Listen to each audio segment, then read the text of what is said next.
मधुर opticians नवीन प्रकारच्या latest फॅशनच्या चष्म्याच्या frames आणि ब्रँडेड गॉगल्स। आमचा पत्ता मधुर ऑप्टिशियन्स, अशोकनगर रोड, सातपूर, नाशिक। नमस्कार, मी योगेश भुके आणि आपण पाहतात सार्थक न्यूज। महापालिका निवडणुकीची तयारी आणि धामधूम सुरू आहे। प्रत्येक इच्छुक हा तयारीला लागला आहे। प्रभाग क्रमांक 10 अर्थात अशोकनगर सातपूर कॉलनी काही प्रभाग रचना बदलल्यास कोणता क्रमांक येईल वगैरे हा भाग पुढचा असेल। मात्र आता आहे ना, अशोकनगर आणि सातपूर कॉलनी अशा परिसरामधून भाजपाचे विधानसभा प्रमुख श्री राजेश दराडे हे निवडणूक लढण्यासाठी इच्छुक आहेत। आपल्या सोबत स्वतः राजेश दराडे आहेत। भाऊ, तुमचं सार्थक न्यूज मध्ये सर्वप्रथम खूप खूप स्वागत। आणि येणारी महापालिका आपण कोणत्या प्रभागातून किंवा कोणत्या परिसरातून लढणार ते थोडंसं सांगा। नमस्कार। प्रथमतः महापालिकेच्या दृष्टिकोनातून ही निवडणूक लढवण्यास मी 100% इच्छुक आहे। आता प्रभाग रचना थोड्याच दिवसात जाहीर होईल। त्याच्यात काही प्रभाग रचना बदलत आहे किंवा परिसर बदलत आहे, रचनेत प्रभाग नंबर बदलतील। त्या अनुषंगाने मी ही पूर्वतयारी हेमंतप्पा गोडसे यांच्या निवडणुकीपासूनच केली होती। हेमंतप्पा गोडसेंची निवडणूक झाल्यानंतर आमचे आमदार माननीय सीमाताई हिरे यांची जी निवडणूक झाली, त्या निवडणुकीत मी या परिसरातील जो परिसराचा तुम्ही उल्लेख केला, या परिसरात प्रत्येक घराघर जाऊन माननीय आमदार सीमाताई हिरे यांचा प्रचार केला। त्या अनुषंगाने मागच्या 2 वर्षापासून माझा संपर्क या परिसरात दाट झालेला आहे आणि या परिसरातच मी निवडणूक लढवण्यास इच्छुक आहे। कशा पद्धतीने काम केलं हे प्रत्येक नागरिकाकडे मागच्या 10-11 वर्षात केंद्र आणि राज्य शासनाने जे भारतीय जनता पार्टीच्या काळात कामं केलेली आहेत, जनतेच्या जे सर्वसामान्य जनता आहे त्यांच्या दैनंदिन गरजा भागवण्याकरता अगदी बारीक सारीक गोष्टींचा अभ्यास करून केंद्र आणि राज्य शासनाने जे काही निर्णय घेतलेले आहेत, ते निर्णय जनतेपर्यंत पोहोचून त्याचा फायदा त्या जनतेला झाला आहे का नाही याची माहिती घेऊन आणि प्रचाराची सगळी बांधणी केली होती मागच्या 2-3 वर्षात। आणि त्या अनुषंगाने आम्ही घरापर्यंत पोहोचतोय। आमचं घरचलो अभियान त्या दृष्टिकोनातूनच चालू आणि इथून पुढे मी त्याच पद्धतीने या भागात काम करणार। गेल्या 30-35 वर्षांचा जर विचार केला, जी जुनी टीम होती आणि त्या जुन्या टीम मध्ये तुम्ही फार तरुण होता, तिथपासून तर आतापर्यंत जो भारतीय जनता पार्टीचा प्रवास आहे तो कसा पाहता तुम्ही? नाही, सुरुवातीच्या काळात भारतीय जनता पार्टीमध्ये सातपूर पंचक्रोशीत काम करणाऱ्यांपैकी आमचे ज्यांनी आम्हाला भारतीय जनता पार्टीत सक्रिय केलं, मूळतः आम्ही स्वयंसेवक होतो। संघाचा राष्ट्रसेवक संघाचे स्वयंसेवक म्हणून काम करायचो। पण भारतीय जनता पार्टीत यावं आणि भारतीय जनता पार्टीत काम करावं म्हणून आम्हाला प्रेरित ज्यांनी केलं असे मान्य केसरराव विद्यार्थी, शिवाजीराव शहाणे, रामहरी संभाराव असे बरेचसे सिनियर होते। पोपटराव कारभार, भगवान राईते, चंद्रमोहन मालुसकर, चंद्रमोहन मालुसकर असे अनेक ह्या परिसरातले कार्यकर्ते होते। त्या काळात थोडे कार्यकर्ते होते। त्या कार्यकर्त्यांनी आमच्या सारख्या तरुणांना एकत्र करून आम्हाला भारतीय जनता पार्टीचं काम करण्यास प्रवृत्त केलं आणि आम्ही गेल्या 30 वर्षापासून भारतीय जनता पार्टीचं प्रामाणिकपणे एकनिष्ठतेने ह्या परिसरात काम करतोय। प्रथमतः काम करताना संख्यात्मक दृष्टिकोनातून भारतीय जनता पार्टी त्या काळात कोणी येत नव्हतं किंवा भारतीय जनता पार्टीचं काम करण्यास कोणी उत्सुक नव्हतं। पण आता भारतीय जनता काळ बदललाय।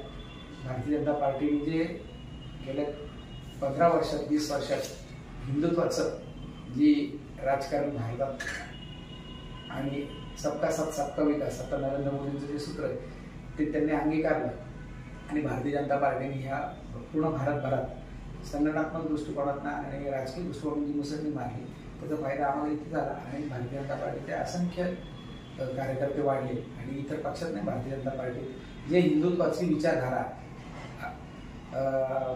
मानणारे होते त्या अनेक कार्यकर्त्यांनी भारतीय जनता पार्टीत प्रवेश केला आणि सातपूर परिसरात हा भारतीय जनता पार्टीचा इथून पुढं 20 वर्ष बालेकिल्ला राहील अशा पद्धतीने आमची संघटना उभारली। भाऊ, पण पक्षामध्ये तरुण चेहरे खूप येत आहेत आणि प्रत्येकाला तिकीट पाहिजे असतं। मात्र तुम्ही वर्षानुवर्ष एका ठिकाणी राहून पदक भोगताय, पक्ष वाढवतायत आणि महापालिकेच्या टायमाला नेमकं जुन्यांना डावलण्यात येतं असं कुठेतरी सूर मागील महापालिका निवडणुकीत जाणवला। ह्या दृष्टिकोनातनं आता आपण वरिष्ठांकडे वगैरे काय व्यूहरचना आखणार आहे? काही नाही, जुन्यांना कोणालाच डावलले नाही। मागच्या पहिल्यांदा जी युती तुटल्यानंतर महानगरपालिका येतात, तुम्ही मला जुनं म्हणतात म्हणून मी तुम्हाला सांगतो। 2012 निवडणूक जेव्हा झाली, 2012 साली ज्यावेळेस निवडणुकीची धामधूम सुरू झाली आणि भारतीय जनता पार्टीच्या माध्यमातून ह्या भागातली उमेदवारी देताना जुन्या कार्यकर्त्या नात्याने मला प्रथम माझ्या मिसेसला म्हणजे माझ्या अर्धांगिनीला उमेदवारी मिळाली. दुसऱ्या पंचवार्षिक उमेदवारी जुन्या कार्यकर्ता म्हणून मला प्रभाग क्रमांक 11 मध्ये सुद्धा उमेदवारी दिली होती. आता यावेळेस परत उमेदवारी मागतो असं काही नाही की जुना नाव हा काही विषय नाही. जुन्या कार्यकर्त्यांना भारतीय जनता पार्टीमध्ये सन्मान आहे, पुढेही सन्मान राहणारच. स्वतः गिरीश महाजन यांनी 100+ नारा दिलाय. त्या दृष्टिकोनातून कार्यकर्ते म्हणून तुम्ही कसं बघताय? 100% यावेळेस भारतीय जनता पार्टीचे नाशिक महानगरात 100+ नगरसेवक निवडून येणारच अशी सर्व योजना माननीय गिरीश महाजन आणि आमचे स्थानिक जे आमदार आहेत या तिन्ही आमदारांनी आणि वैयक्तिक सीमाता हिरे लक्ष या पश्चिम विधानसभा मतदारसंघात घातलेला आहे आणि ते जबाबदारीपूर्वक ते आम्ही पार पाडणार आहोत. पक्षाकडून काही बूथ रचना वगैरे अशी काही व्यूहरचना तयार झाली का? आमचं हे कायम चालणार काम आहे. बूथ रचना, पन्ना प्रमुख, ही भारतीय जनता पार्टीची संघटनात्मक ताकद ही कोणाच्याच लक्षात आलेली नव्हती. या निवडणुकीच्या निकालावरून सगळ्यांना आता समजलं असं की बूथ रचना काय असते. आमचं हे कायम पक्षाचं काम चालू असतं. बूथ रचना, पन्ना प्रमुख, प्रत्येक आठवड्याला 2 आठवड्याला मिटिंग, मंडळाची मिटिंग, संघटनाचं काम चालू असल्यामुळे सगळ्यांची पारिवारिक संबंध वाढलेले, त्यामुळे संघटना मजबूत झालेली ह्या भागात भारतीय जनता पार्टीची. आता जो करंट विषय आहे मतदान याद्यांमध्ये घोळ, जो आता फार करंट इश्यू, त्याबद्दल काय सांगाल तुम्ही?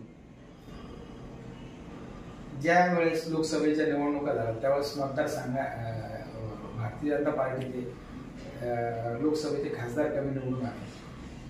त्यावेळेस मतदार याद्यांमधला घोळ नव्हता का? विधानसभेला भारतीय जनता पार्टी महायुतीचं सरकार आलं त्यावेळेस मतदार याद्यांमध्ये काही घोळ नव्हता का? असे त्यावेळेस सत्ता मिळते त्यावेळेस त्यांना त्यावेळेस घोळ दिसत नाही काँग्रेसला किंवा इतर विरोधी पक्षांना. आणि सत्तेपासून ज्यांना ज्यावेळेस भारतीय जनता पार्टीला सत्ता आहे त्यांना कधी ईव्हीएमचा घोळ दिसतो, कधी मतदार याद्यांमधला घोळ दिसतो.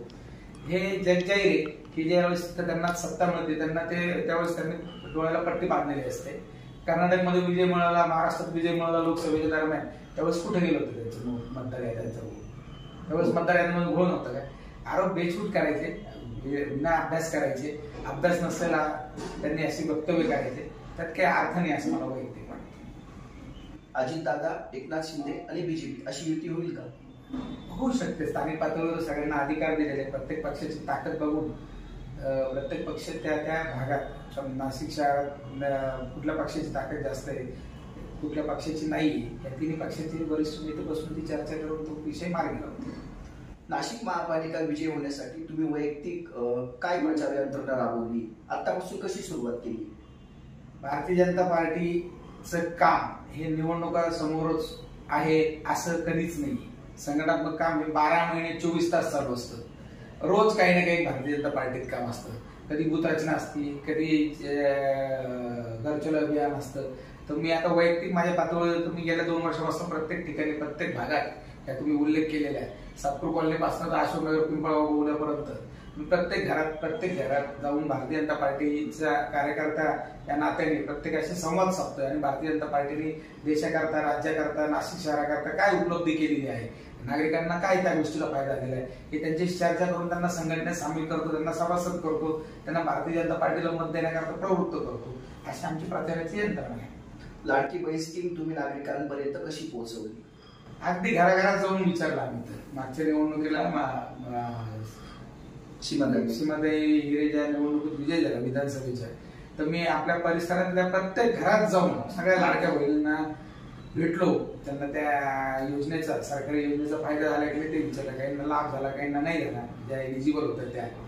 आणि त्यांनी उत्स्फूर्तपणे सगळ्या महाराष्ट्रात सगळ्यात जास्त मताधिक्य घेऊन आमदार सीमाताई हिरे या निवडून आल्या आणि तिन्ही शहरी मतदारसंघात भारतीय जनता पार्टीचे आमदार हे निवडून आले. त्याचं हे फलित आहे.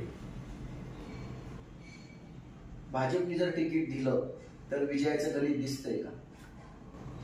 हा, आता भारतीय जनता पार्टीचा सातपूर पंचक्रोशीत मागच्या निवडणुकीचा महापालिकेचा जर सगळ्या तुम्ही लेखाजोखा पाहिला तर भारतीय जनता पार्टीचा सातपूर हा भाजप बालेकिल्ला झालेला आहे.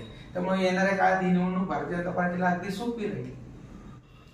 हे होते विधानसभा प्रमुख श्री राजेश दराडे. भाजपचं तिकीट मिळाल्यास विजय हा निश्चित असेल असं एकंदरीत त्यांच्या मुलाखतीतून आपल्याला दिसत आहे. सार्थक न्यूज साठी मी योगेश भुगे, सातपूर, नाशिक. धन्यवाद.